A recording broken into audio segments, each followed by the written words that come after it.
অসম্পূর্ণ প্রেমের গল্প শোনালেন মৌমিতা দিভাইয়ের ডাক্তার প্রেমিক।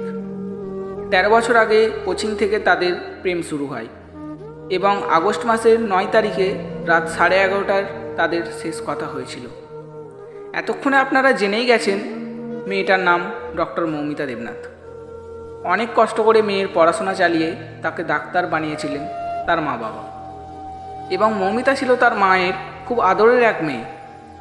তার মা খুব শখ করে মেয়েকে ডাক্তার বানিয়েছিলেন, কারণ শেষ বয়সে মেয়ে ছিল তাদের আশা ভরসা। কিন্তু তার মায়ের একমাত্র ভরসা নিমেষেই ধূলিসাৎ হয়ে গেল। আরজি করে মেয়ের এই নির্মম মৃত্যুতে ভেঙে পড়ল তারা। এটা তো ছিল তার মা বাবার কষ্টের গল্প, কিন্তু এক নয় দুই নয়, দীর্ঘ 10 বছর ধরে একটি মেয়েকে পাগলের মতো ভালোবেসে গেল। তার বুকে আজ পাথর ভেঙে পড়েছে। বিয়ের ফাইনাল ডেট নির্ধারণ করার কথাবার্তা চলছিল দুই পরিবারের মধ্যে, আর সামনে নভেম্বরেই এই পিঁড়িতে বসার কথা ছিল তাদের। কিন্তু পূর্ণতা পেল না সেই 13 বছরের তাদের প্রেম।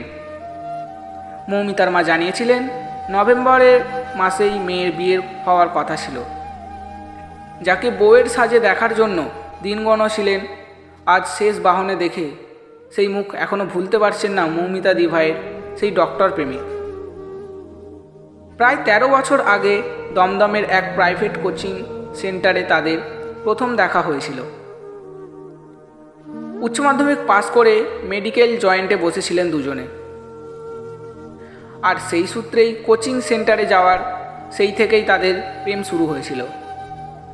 পানিহাটিতে মৌমিতা দিভাইয়ের বাড়ি এবং ব্যারাকপুর পলতার বাসিন্দা মৌমিতা দিভাইয়ের হবু স্বামী।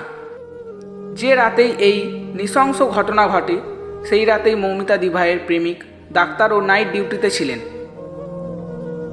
নদিয়ার একটি মেডিকেল কলেজের হাসপাতালে চিকিৎসক হিসেবে কর্মরত ছিলেন তিনি। ঘটনার দিন রাত 11:30টার মৌমিতার সঙ্গে তার প্রেমিকের শেষ কথা হয়।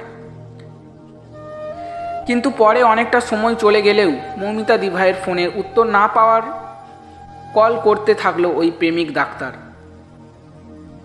মেসেজেও বেশ কয়েকবার খোঁজ নেওয়ার চেষ্টা করেন তিনি, কিন্তু কোনো উত্তর পাননি তার ডাক্তার প্রেমিক। মৌমিতা দিভাইয়ের প্রেমিক ভেবেছিলেন ডিউটিতে ব্যস্ত আছে বলেই রিপ্লাই দিতে পারছে না হয়তো মৌমিতা, কিন্তু সেই রাত যে দুঃস্বপ্নে পরিণত হবে তা কখনো ভাবতেও পারেননি তিনি।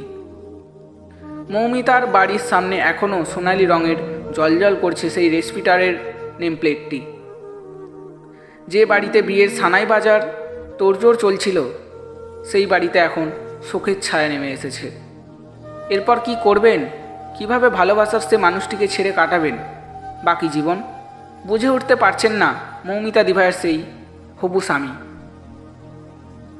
যারা এই কাণ্ড ঘটালো তাদের কঠিন থেকে কঠিনতম শাস্তি হোক দাবি মৃত্যুর শোকাহত প্রেমিকের, এবং আমরাও চাই যাতে সঠিক খুনিকে পাকড়াও করে তাদের কঠোর থেকে কঠোরতম শাস্তি দেওয়া হোক।